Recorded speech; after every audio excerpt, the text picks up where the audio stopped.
Now, communities in Ekurhuleni are protesting over a string of issues, including electricity shortages. Residents are expected to intensify their protest today, going to the municipal office. Some of the issues outlined by residents include a refusal by the municipal office to grant residents a payment plan for all outstanding debt. Pensioners say they have to get loans to pay off bills and to have electricity reconnected, and are denied the opportunity to apply for exemption. They've also been complaining about the prolonged power outages. And for more on this, we now cross to our reporter Mbalenhle Mthethwa, who is on standby with the Executive Mayor of Ekurhuleni, Tania Campbell. Mbali, a very good morning to you. Thank you so much for joining us. First of all, take us through what's happening this morning.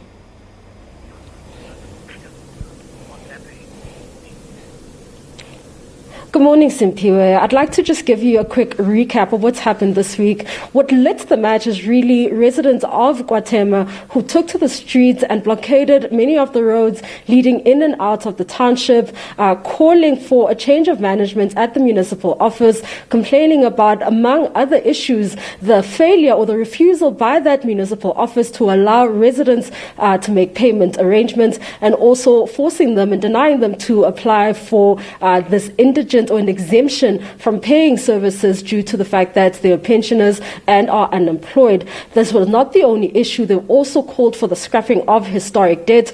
And fast forward to today, we understand that the ANC has planned a marches around most parts of Ekurhuleni,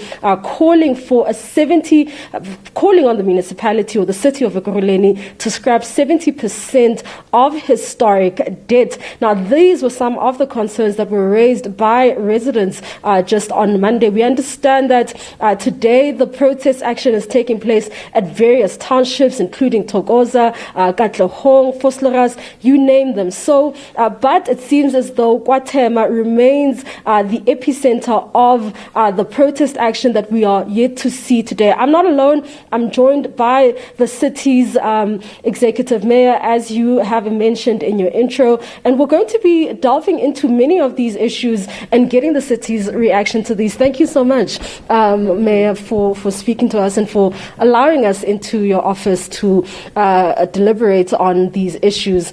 The one issue, it seems as though, is the issue of historic debt. Yeah. Now, that's the key issue. Talk to us about that. We understand that the previous administration had called for a scrapping, but it seems as though, under the new administration, that will no longer be happening. Talk to us about your reasons for that. Yes, there has been communication with the KwaThema residents. It is unfortunate that the previous administration, the ANC, is doing illegal marches. That is very irresponsible of them. Instead of communicating with the residents that are affected, specifically where residents cannot afford. Now, we do have an Indigen policy that caters for this. At every customer care centre, there is an Indigen desk that assists the residents with this as well. What we have also experienced is when residents' parents have passed away and they have inherited a home, that there is a debt that has been carried over to the new residents.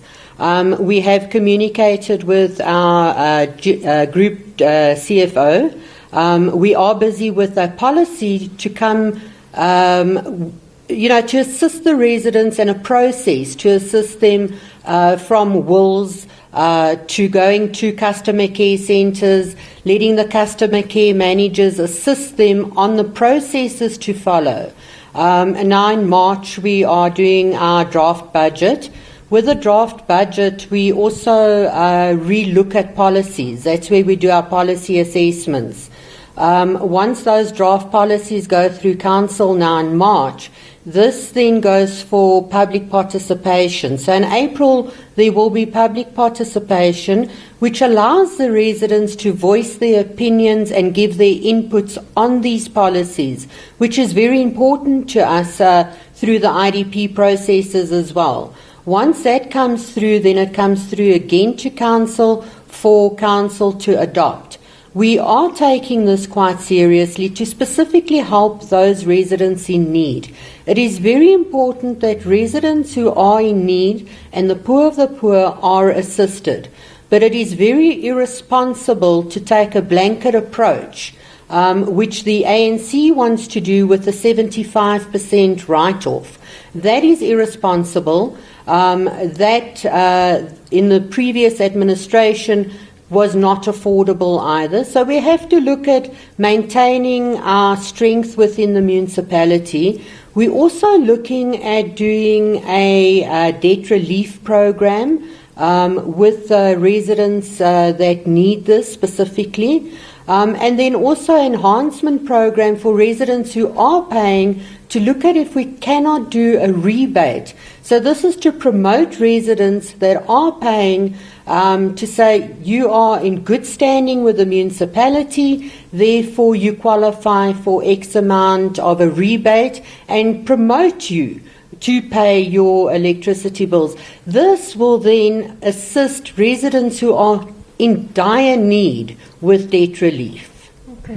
Now, talk to us about what some of the allegations that some residents have raised and the issue of the fact that this particular municipal office has denied residents the opportunity to come and make payment arrangements, and there's almost an insistence to pay the full amount, whether it's 20,000 Rand or 17,000 Rand. We spoke to one elderly lady who said she had to go and get the money from a loan shark. She's a pensioner, and what is the policy around, payment of outstanding debt or historic debt? Are people allowed to make payment arrangements, and are you going to investigate, such allegations? Yes, absolutely, they are allowed to do payment arrangements. In actual fact, we promote that, specifically in cases where people are in dire need or they do not have the affordability to do so. Obviously, it is case to case. So with the specific lady that you are speaking about, we would have to check and see what's going on. Our accounts section, revenue enhancement, is a big program that we are doing, and they are there to assist residents. So we can always investigate what her circumstances were. But at every customer care centre, at any of our financial departments, our finance departments, there are people there to assist the residents. The residents have to go through to those departments. They have to make the arrangements. Once the arrangements are done, then a process follows. Are they registered as indigents? Because that might be a case where a person is not registered as an indigent and they just take for granted, I cannot afford it, therefore I automatically fall into the indigent process. But it is a process where they themselves have to register for that. Of course, it makes absolute sense. But it seems as though that particular municipal office, which is part of the reason that people took to the streets in the manner that they did, is that it seems as though when people go to apply for the indigent status, their efforts are frustrated. We spoke to one blind elderly man who said he's been paying from when it was still £2.20, and he's still paying to this day, and he's been trying to fix his indigent status, where he's gone as far as the police station in Springs to try and get assistance to get him to try. He's even gone as far as the High Court. Now, these are the stories that we heard on the ground.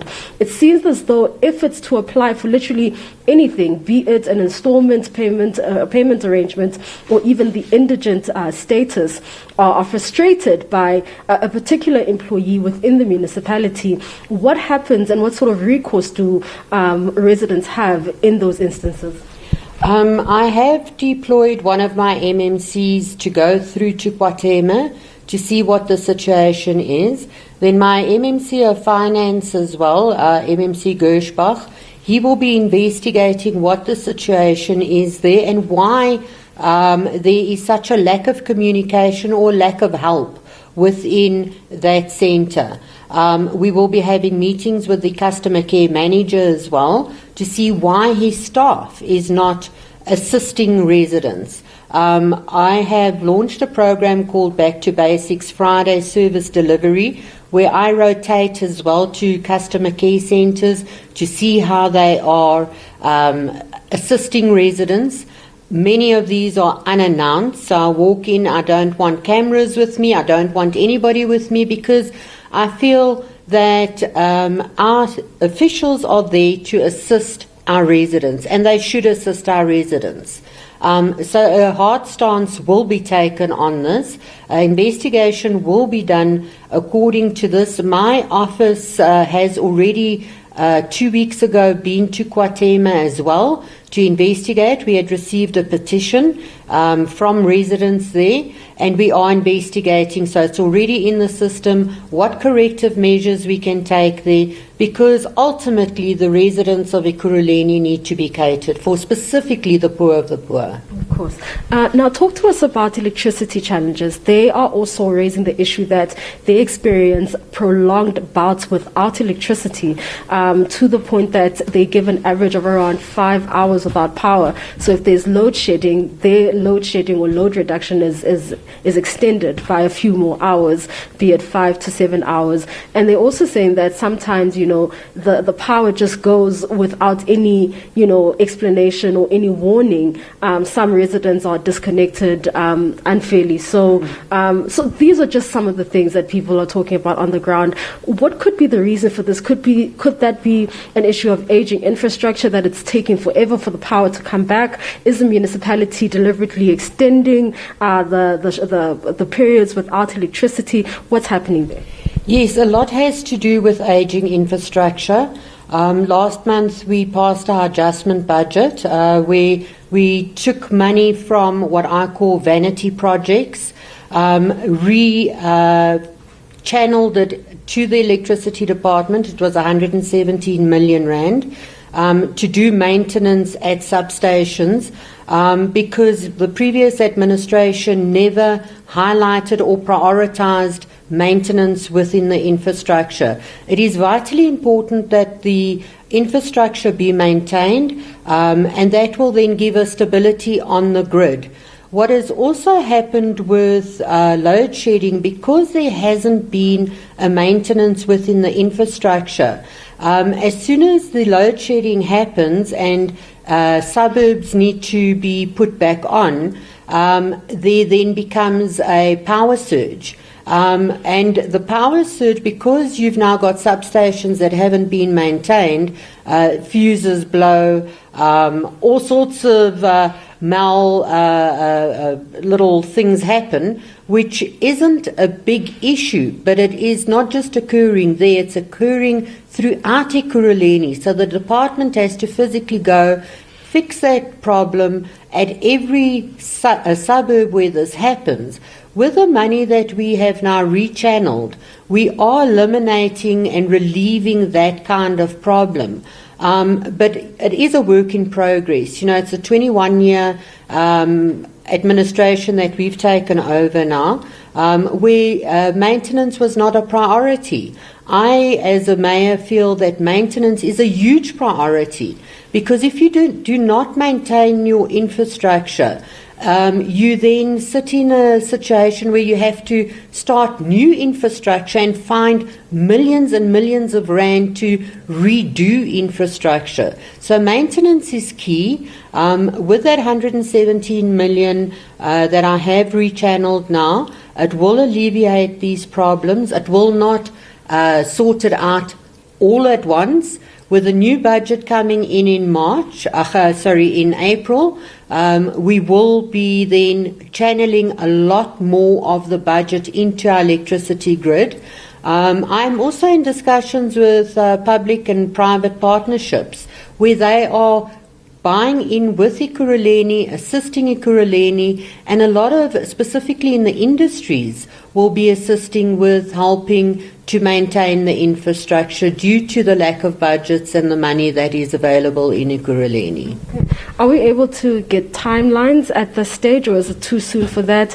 And do you have a message to all the protesting residents of the city of Ekurhuleni right now, calling for that 75% scrapping of that historic debt?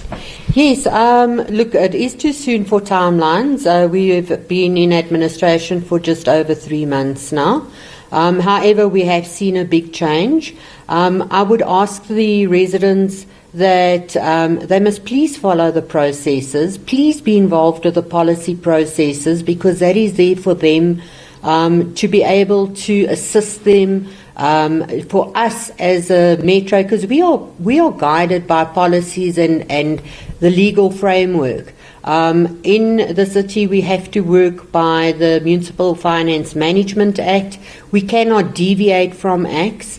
However, a call for 75% debt write-off is irresponsible. We will be dealing with the residents who are in dire need through our policies that are available to us, but also to ask the residents to assist us by going to the customer care centres to register if they do qualify for these reliefs that we are trying to assist them with.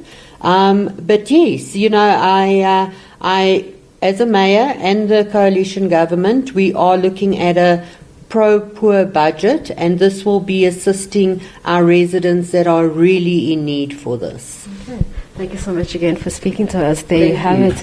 That is the Executive Mayor for the city of Ekurhuleni, just addressing some of the challenges within the city and also addressing some of the protest action that is taking place at various townships where residents are calling for a 75% write-off of historic debt. It's back to you in studio. All right, Mbadi, thank you so much for your update. Our reporter there, Mbalenhle Mthethwa, talking about the recent protests in KwaThema where residents are sharing their grievances on municipal issues and electricity shortages.